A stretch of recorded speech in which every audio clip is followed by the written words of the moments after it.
Halo, selamat siang pemirsa. Senang sekali saya Fandi Asip kembali menjumpai Anda dalam program Anju Siang hari ini.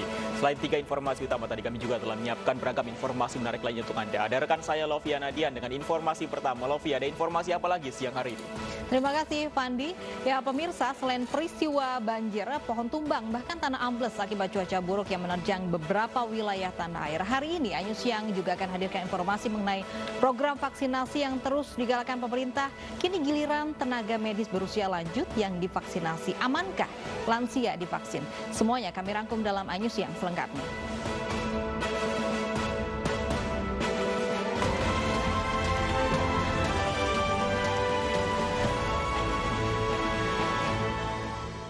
Hujan deras yang mengguyur Jakarta tadi malam mengakibatkan pohon tumbang di beberapa lokasi. Di Kelapa Gading, Jakarta Utara, pohon tumbang menimpa pengendara motor yang tengah melintas.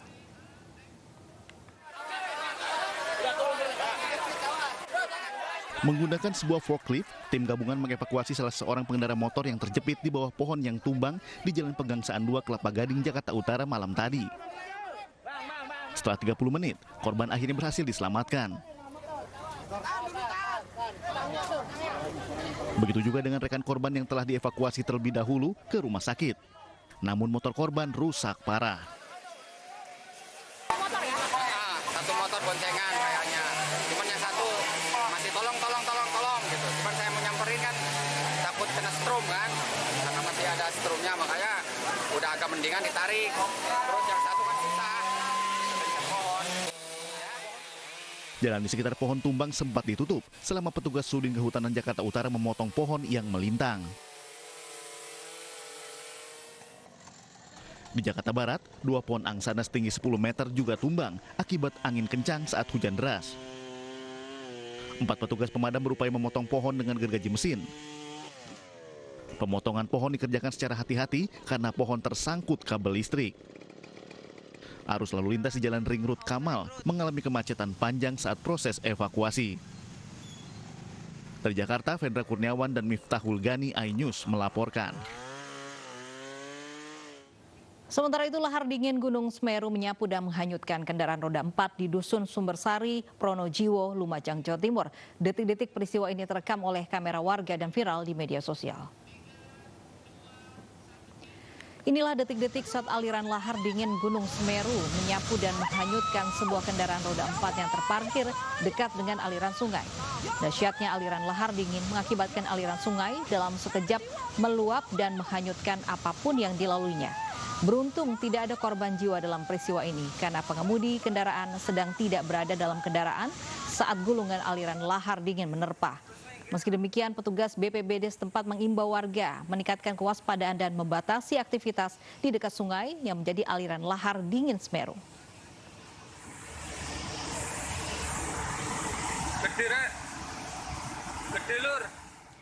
Ruas tol Cipali dan Palimanan menuju Jakarta amblas di kilometer 122. Petugas kini berlakukan kontraflow mulai dari kilometer 117.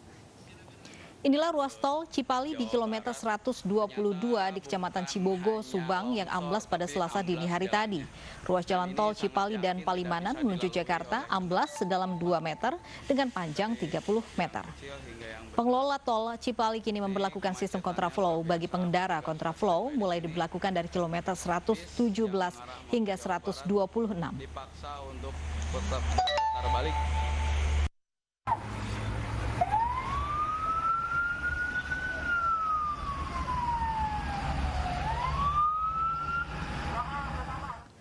Banjir yang merendam pemukiman Bidara Cina, Jakarta Timur Selasa pagi mulai berangsur surut. Ketinggian air yang sebelumnya mencapai 2 meter lebih, kini surut menjadi 50 hingga 70 cm.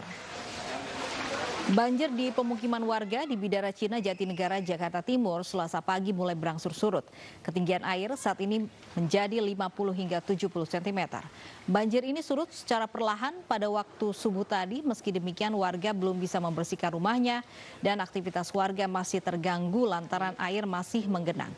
Sejak minggu kemarin, pemukiman warga terendam banjir dengan ketinggian yang bervariasi mulai dari 1 meter hingga 3 meter.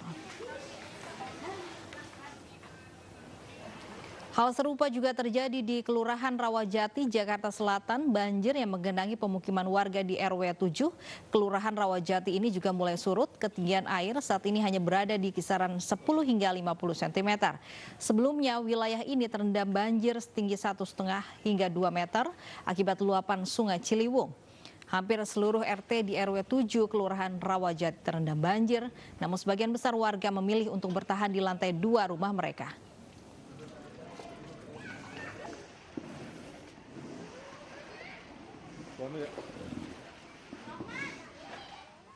Baik pemirsa, semoga memang warga yang terdampak banjir saat ini memang sudah tidak banjir lagi sehingga mereka dapat beraktivitas dengan normal ya, Fandi ya. Ya betul, dan kita lihat apakah siang ini masih ada genangan atau masih ada titik banjir di beberapa kawasan di ibu kota. Kita sapa rekan-rekan kami, ada Yosefina Damaris di Rawajati, Jakarta Selatan, Vito Erlangga di Pejaten Timur, dan Lisa Mora di Kebonpala, Jakarta Timur. Kita ke Yosefina Damaris terlebih dulu di kawasan Rawajati. Yosefina, sepertinya masih ada genangan di sana. Bagaimana kondisi di sana lebih lengkapnya? Silakan.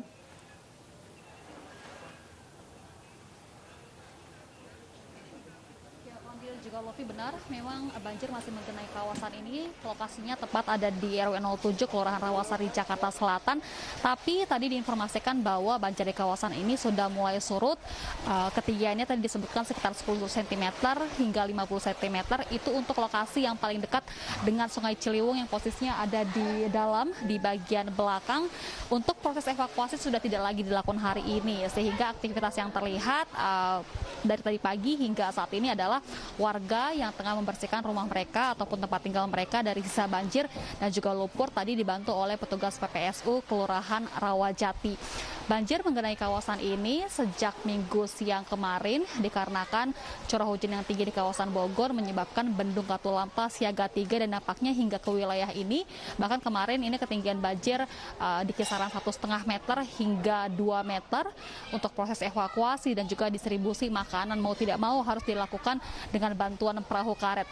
Sebenarnya ada beberapa posko yang didirikan di sini. Ada dapur umum, posko utama di Kelurahan Rawajati dan juga posko di RW 07 sendiri. Tapi yang mengungsi hanyalah warga yang tidak memiliki rumah dengan lantai 2. Sisanya warga sebagian besar memilih untuk mengungsi. Setidaknya ada 6 RT di RW 07 ini yang terdampak begitu, 200 lebih kepala keluarga.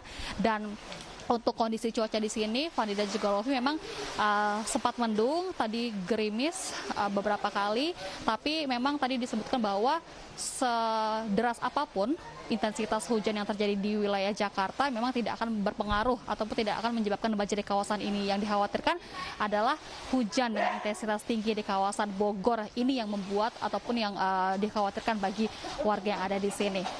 Fandi dan juga Lofi. Semoga memang hari ini tidak kembali hujan deras di wilayah ibu kota. Terima kasih. Ada Yosefina. Selanjutnya ada Vito Erlangga di kawasan Pejaten Timur. Bagaimana di kawasan Pejaten, Vito? Ya, baik Lofi, Fandi, dan pemirsa, dapat kami laporkan untuk situasi terkini di Kelurahan Pejaten Timur sendiri. Banjir masih menggenang sekitar 1 hingga 1,5 meter.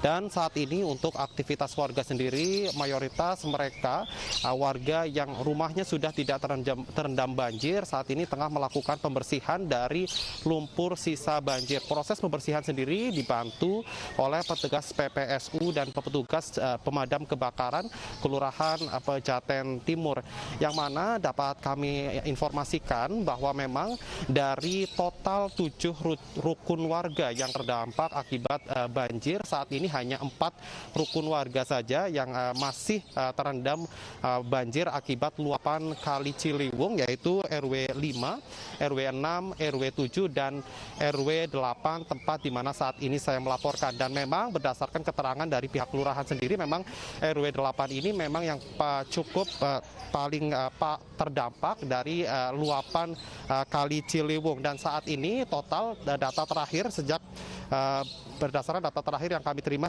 pukul 10 waktu Indonesia Barat, setidaknya sebanyak 28 kepala keluarga atau 107 jiwa saat ini masih mengungsi di sejumlah titik-titik pengungsian yang sudah disediakan oleh kelurahan seperti masjid, kemudian musola terdekat, dan kemudian beberapa warga juga saat ini masih bertahan mengungsi di tempat kerabat. Kembali ke Anda. Baik, itu di kawasan Pejaten, Jakarta Selatan. Kita bergeser ke Jakarta Timur kembali, ada di Kebonpala, Disa Amora. Sepertinya Anda berada di pengungsian. Bagaimana kondisi di sana, Disa?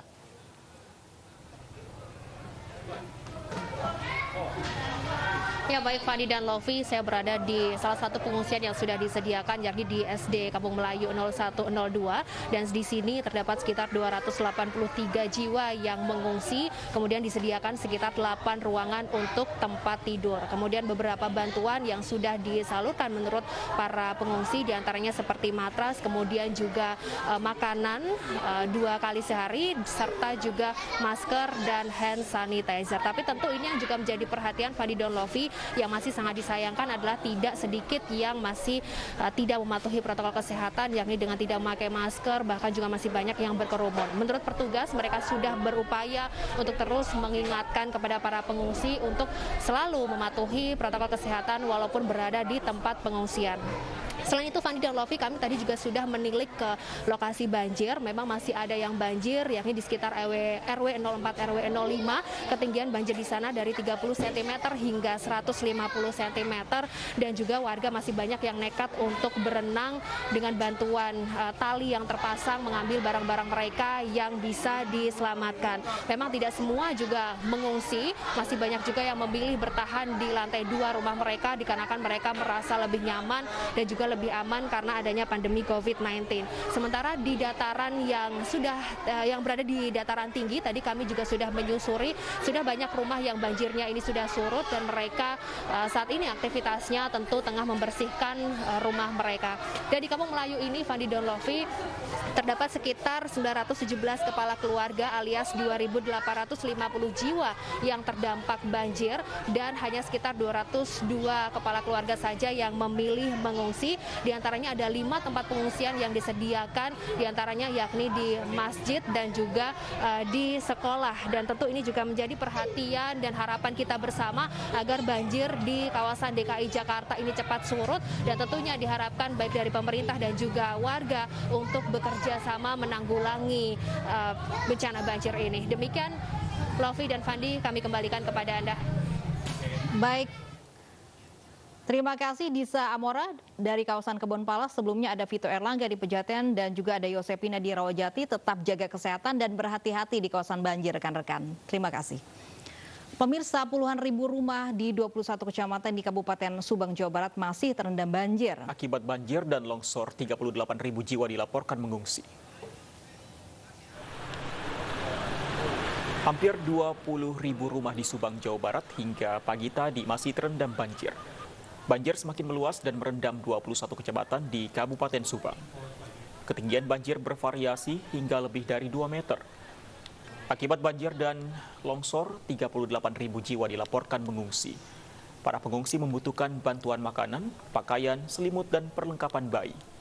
Selain merendam permukiman, banjir juga merendam ruas jalan Pantura dan arus lalu lintas terganggu. Selain banjir, juga terjadi tanah longsor di 5 lokasi di Kabupaten Subang. Sudah berapa lama Pak mengungsi di sini Pak?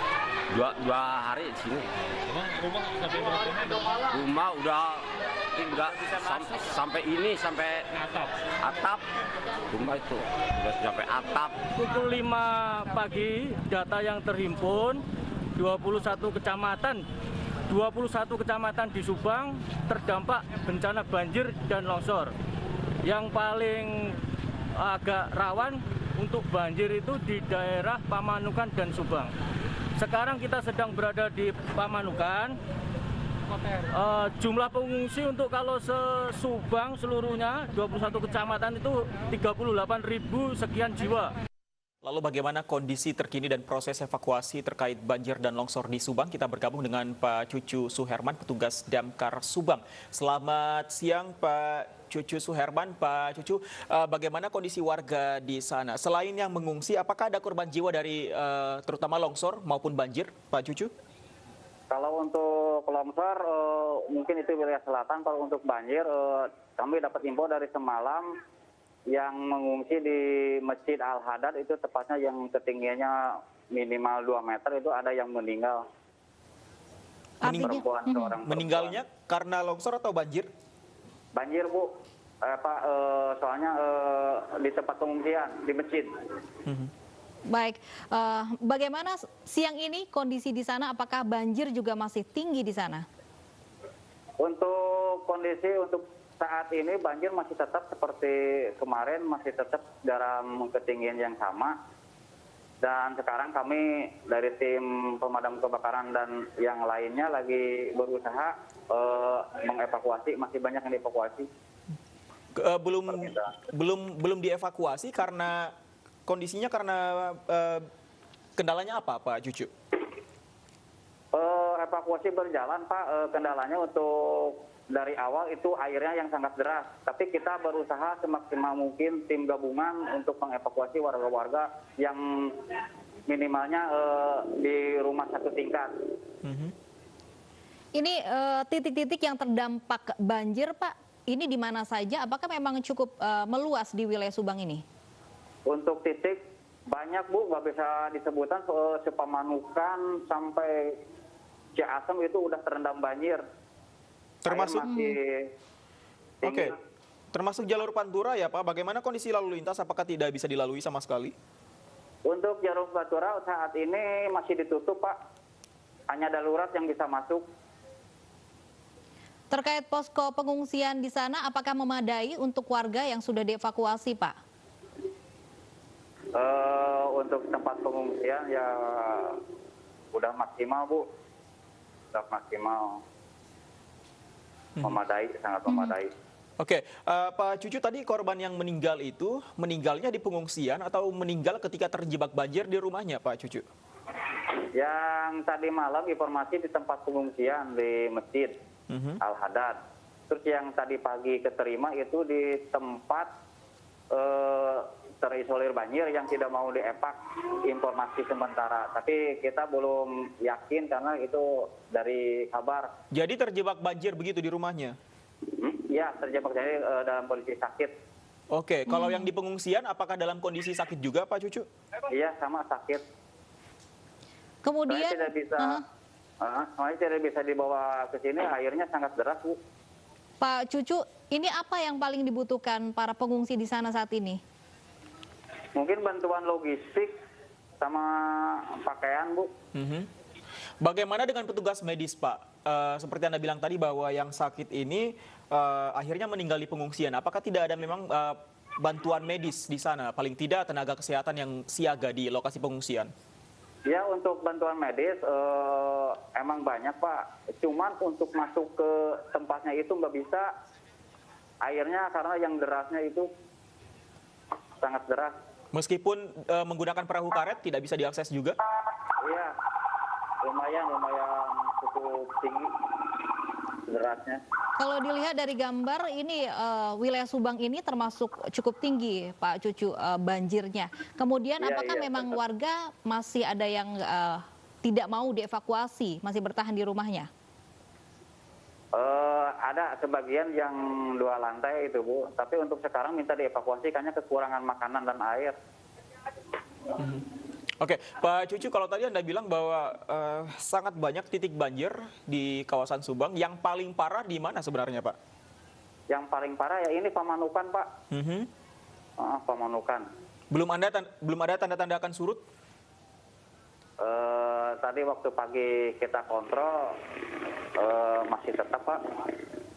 Dan keadaan cuaca udah mendung lagi. Wilayah Pamanukan ini apakah memang setiap tahun menjadi tempat langganan banjir, Pak Cucu? Kalau untuk langganan enggak sih. Ya tiap tahun suka ada, tapi enggak seperti sekarang. Pernah dulu tahun 2014 itu enggak segini, Bu. Sekarang 2021 lebih dari yang tahun-tahun ke belakang. Baik, semoga banjir segera surut di kawasan Subang. Tetap semangat untuk teman-teman yang bertugas di sana. Terima kasih Pak Cucu Suherman untuk informasinya. Pemirsa, akibat rewel, bayi 13 bulan jadi korban penganiayaan kekasih ibu kandungnya. Ayu Siang akan kembali sesaat lagi.